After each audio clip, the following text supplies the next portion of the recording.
Alors bon, je ne sais pas d'où sort votre chiffre, ça me paraît quand même beaucoup dans la mesure où aujourd'hui, comme je vous le disais tout à l'heure, il y a quand même tous les ans de plus en plus de gens qui sont mis sous traitement, et notamment dans les pays pauvres, et notamment en Afrique subsaharienne.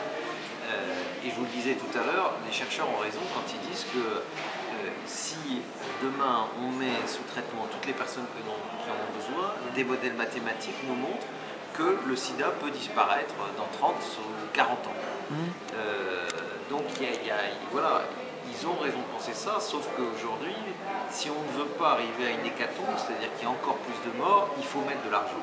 Et ça veut dire que chacun doit se prendre par la main. Au niveau bien sûr international, tous les gouvernements, mais aussi les gouvernements nationaux. C'est-à-dire que chacun doit regarder la situation en Tunisie comme ailleurs d'ailleurs. Il y a des problèmes politiques, de démocratie en Tunisie, mais il y a aussi des problèmes de santé. Et quand il n'y a pas de santé, il n'y a pas de vie, il n'y a pas de démocratie. Donc je pense qu'aujourd'hui, tous les gouvernements, et notamment dans les pays qui ont eu le plus de mal à faire face à cette pandémie, il faut regarder les choses en face. Et les choses en face, c'est avoir une vraie politique de prévention et avoir une vraie politique d'accès aux soins. Et là, ce que prédisent les chercheurs à l'INRA, c'est-à-dire qu'on fera disparaître le sida, ce qui est quand même fabuleux, c'est quand même au début des années 80, on a les premiers cas vraiment avérés de sida. Vous imaginez, ça fait un peu plus de 30 ans, ça veut dire qu'en 40 ans, en 50 ans, on pourrait faire disparaître un virus qui a quand même tué des dizaines de millions de personnes dans le monde. C'est quand même quelque chose d'incroyable. Parce que pour nous, c'est terrible parce qu'on le vit maintenant, mais à l'échelle de l'histoire, ce serait une réussite extraordinaire. Et tout ça, c'est entre les mains aujourd'hui des gouvernements. Et c'est à eux de mettre aujourd'hui les moyens pour la prévention. Pour moi, je suis président des Locaux contre le sida, notre slogan c'est le sida se soigne aussi par la politique. Il se soigne bien sûr par les traitements, c'est clair.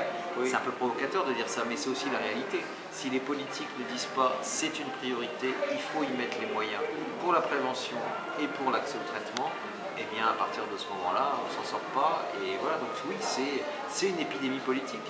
En plus, on voit bien,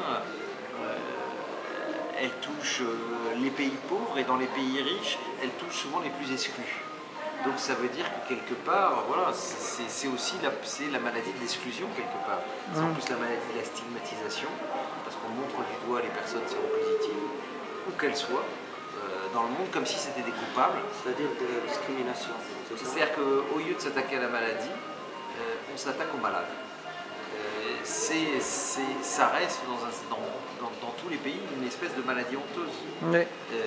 Et c'est là où il faut que le regard dans le monde entier change sur la maladie, et puis bien sûr principalement, parce que quand on dit la maladie, quand on dit sida, c'est pas un mot abstrait, c'est pas un mot scientifique, c'est des hommes et des femmes derrière, et des enfants. Et ces personnes, ils ont le droit d'avoir le même regard que les autres, ils ont le droit d'être aidés comme toute autre maladie. Mais c'est malheureusement pas toujours le cas.